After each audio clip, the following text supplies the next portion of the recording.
Hello anime lovers. स्वागत है आप सभी का एसपी एनिमे एक्सप्लेनर चैनल पर। और आज हम लोग कवर करेंगे साकामोटो डेज के एपिसोड नंबर 3 को। So without wasting any time let's get into it.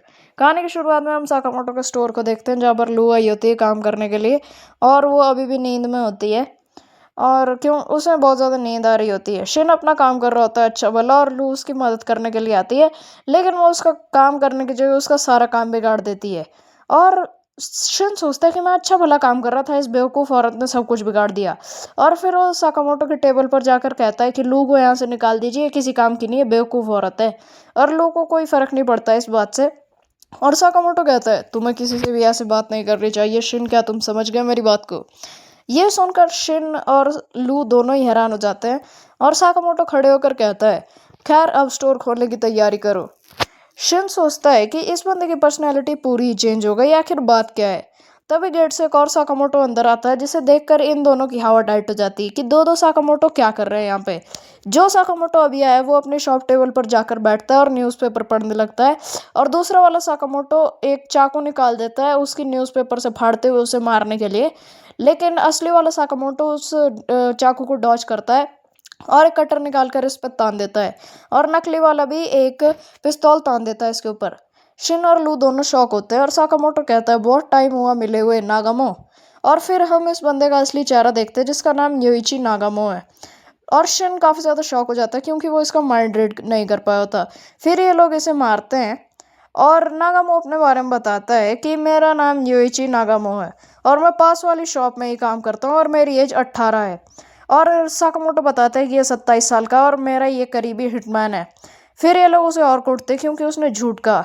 फिर नागामो साकामोटो को बताता है कि तेरे ऊपर बाउंटी रखी गई है।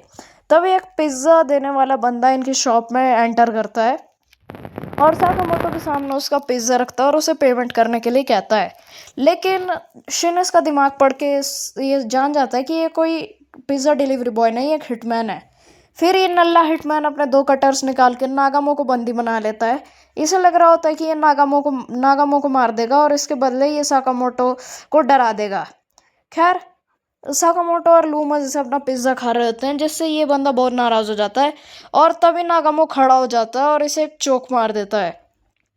नागामो इसे जान से ही मारने वाला था, लेकिन साकामोटो नागामो को रोक लेता है।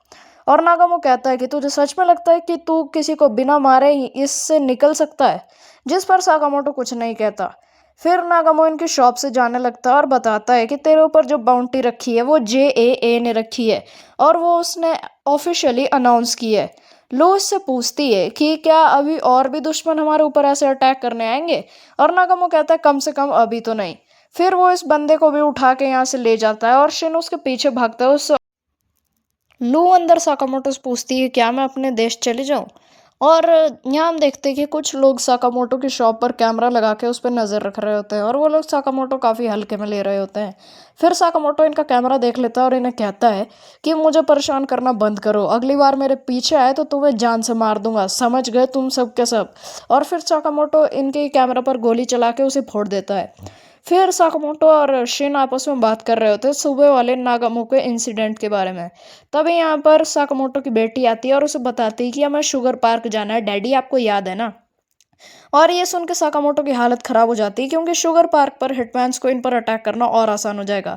फिर ये लोग शुगर पार्क आ जाते हैं, और शिन, लू और साकामोटो दोनों की हालत, तीनों की हालत खराब हो रखी होती है। फिर ये लोग यहाँ पे थोड़ा एंजॉय करते हैं और थोड़े से मज़े करते हैं। उसके बाद इन लोगों का मेन प्लान है यहाँ पर टोक्यो शुगर पार्क में टोटल 12 जगह पर घूमना। और इसकी बेटी का मेन प्लान है यहाँ पर शुगर बनी नाम की किसी चीज़ को देखना, जो कि कुछ ऐसा दिखता है, मतलब पिंक कलर का एक रैबिट का कॉस्ट्यूम पहना है जिसने बलून्स पकड़े हुए हैं। ये वही कहते हैं कि आज हम लोग बहुत ज़्यादा एंजॉय करने वाले हैं। और साकामोटो और शिन और लू को सायोनारा बोल के यहाँ से अपना एंजॉय करने के लिए चले जाते हैं। फिर शिन कहता है कि आज का हमारा मेन गोल साकामोटो और उसकी फैमिली को प्रोटेक्ट करना है। और शिन बताता है कि मैं 23 मीटर की रेडियस में किसी का भी दिमाग पढ़ सकता हूँ, अगर मैं अपनी एबिलिटी को फोकस पर यूज़ करूँ। और लू इससे बहुत ज़्यादा जलने लगती है कि आखिर मेरे पास ऐसी एबिलिटी क्यों नहीं है। फिर शिन साकामोटो को रिपोर्ट करके बताता है कि आपके पास एक सस्पिशियस बंदा आ रहा है। जिस बंदे ने मास्क पहना होता है और वो क्लीनर आउटफिट में होता है। लो साकामोटो की फैमिली को यहाँ से थोड़ा दूर ले जाती है और ये क्लीनर आउटफिट वाला बंदा एक चाकू निकाल लेता है, मतलब एक पैना सा हथियार, और वो उससे साकामोटो पर अटैक करने की कोशिश करता है। लेकिन साकामोटो उसी की जेब से उसका पेन निकाल लेता है इससे पहले कि ये क्लीनर उस पर अटैक कर पाए। साकामोटो उसके पेट में, मतलब छाती में एक स्टैब मार देता है इसी पेन से, मतलब भाई को सांस लेने के लिए एक्स्ट्रा छेद मिल गया। खैर लू और शिन इसे पैक करके फॉरेस्ट में फेंक देते हैं और वो लोग साकामोटो की स्किल्स की तारीफ कर रहे होते हैं क्योंकि ये बंदा अभी मरा नहीं होता। और एक और बंदा इन पर नज़र रख रहा होता है और वो सोचता है कि साकामोटो उतना खतरनाक नहीं है जितना कि शिन है। फिर वो इन दोनों की फाइल देखता है और साकामोटो की फाइल हटा के शिन की फाइल्स देखने लगता है। और शिन यहाँ पर एनालाइजिंग कर रहा होता है अपनी मस्त मजे से, और अभी तक उसे कुछ भी सस्पिशियस डिटेक्ट नहीं होता। फिर हम साकामोटो को देखते हैं जो कि एक स्लाइड पे चढ़ा होता है और भाई की छाती इतनी चौड़ी होती है कि वो इस मशीन के ये जो कवर जैसे होते हैं जो एक्चुअली सेफ्टी के लिए होते हैं उसमें अटक रही होती है। फिर ये स्लाइड शुरू होती है और शिन और लू भी इसमें आके बैठ जाते हैं। लू को एक बंदे पर शक होता है और ये बंदा भी इस चीज़ को जान लेता है कि किसी को इस पर शक हो रहा है, और शिन भी इसका माइंड रीड करके एकदम से पहचान लेता है कि ये एक सस्पिशियस टारगेट है जो कि साकामोटो पर अटैक कर रहा है। इसलिए वो फटाफट से साकामोटो को रिपोर्ट करता है। ये बंदा अभी साकामोटो पे गोली चला देता है लेकिन साकामोटो पीछे मुड़ता है और उसके पास बुलेट प्रूफ ग्लासेस होते हैं, इसलिए ये गोली डिफ्लेक्ट हो जाती है। और हम देखते हैं कि शिन पूरा बाबूराव वाले स्टाइल में इस ट्रेन से कूद जाता है और सीधा इस बंदे की सीट पर आके लैंड करता है और इसकी पिस्टल को इसके हाथ से छुड़ा देता है और फिर इसे लेकर यहाँ से नीचे कूद जाता है। और ये लोग एक ट्रेन की पटड़ी पे आके लैंड करते हैं और ये कहता है कि ये बंदा कहता है सिल्वर बाल वाला कि तू कितना ज़्यादा वो है निर्दयी। फिर इन लोगों की फाइट स्टार्ट होती है लेकिन तभी शिन के पीछे से एक ट्रेन आ जाती है, इसलिए शिन जंप मारता है और ये बंदा उस पर 2 कुनाइस फेंक के मारता है।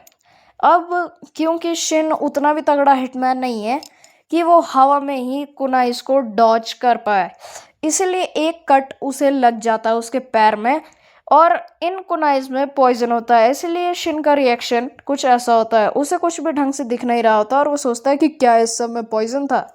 और शिन अभी भी हार मानने को तैयार नहीं होता इवन दो कि उसकी बॉडी में पॉइजन चला गया है। तभी पीछे से एक और वो रेल जैसी आती है और शिन फिर से ऊपर की तरफ कूद जाता है और इस बंदे को भी ले चलता है अपने साथ में, और फिर ये लोग इसी ट्रेन के ऊपर फाइट करने लगते हैं। शिन कतई हार नहीं मान रहा होता और कांटे की टक्कर दे रहा होता है इस बंदे को। ये इस पर एक चाकू मारने की कोशिश करता है लेकिन शिन नीचे हो जाता है उस चाकू से। फिर ये कुछ और अटैक्स मारता है शिन पर लेकिन शिन सबको डॉज कर लेता है और इसे लेकर यहाँ से कूद जाता है। फिर ये सब के सब ये मतलब ये दोनों एक उस जगह पर आकर गिर रहे होते हैं जहाँ पर शुगर बनी की फाइट होती है और शिन इंस्टेंटली शुगर बनी के कॉस्ट्यूम के अंदर आ जाता है और फिर वो इस बंदे से फाइट करने के लिए तैयार होता है। ये बंदा भी 3 कुनाइज निकाल लेता है और वो इससे पहले मारता कि शिन इसी के मुंह पे ढंग का घुसड़ दे देता है और क्राउड ये देखकर बहुत ज़्यादा खुश हो जाती है। इन्हें तो लग रहा होता है कि ये बस एक नॉर्मल कॉमेडी फाइट है और ये लोग इन्हें चेयर करने लगते हैं। ये बंदा भी अटैक करने के लिए भागता है शिन पर और शिन इसके सारे अटैक्स को डॉज कर लेता है। अब यहाँ पर एक क्वेश्चन है कि अगर शिन के अंदर पॉइजन है तो वो आखिर इसके अटैक्स को डॉज और इस पर अटैक कैसे कर पा रहा होता है। वो आंसर है साकामोटो। साकामोटो इसे दूर से इंस्ट्रक्ट कर रहा होता है क्योंकि शिन के पास ये एबिलिटी है कि वो किसी का भी माइंड रीड कर सकता है। तो साकामोटो उसे अपने मन के अंदर इंस्ट्रक्शंस दे रहा होता है और शिन उन इंस्ट्रक्शंस को सुन पा रहा होता है जिसकी वजह से वो इस बंदे की गंदी धुलाई करना स्टार्ट कर देता है और इसे बहुत ही बुरी तरीके से मारता है। ये बंदा उस पर एक कट मारता है उसके कॉस्ट्यूम पर और फिर वो देखता है कि शिन की आंखें तक बंद है।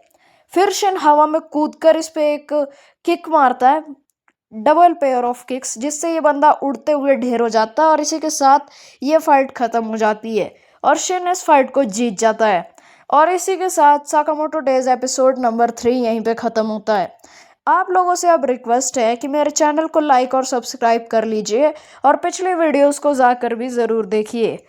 तब तक के लिए मैं मिलता हूँ आप लोगों से अगली वीडियो में। Sayonara, bye bye.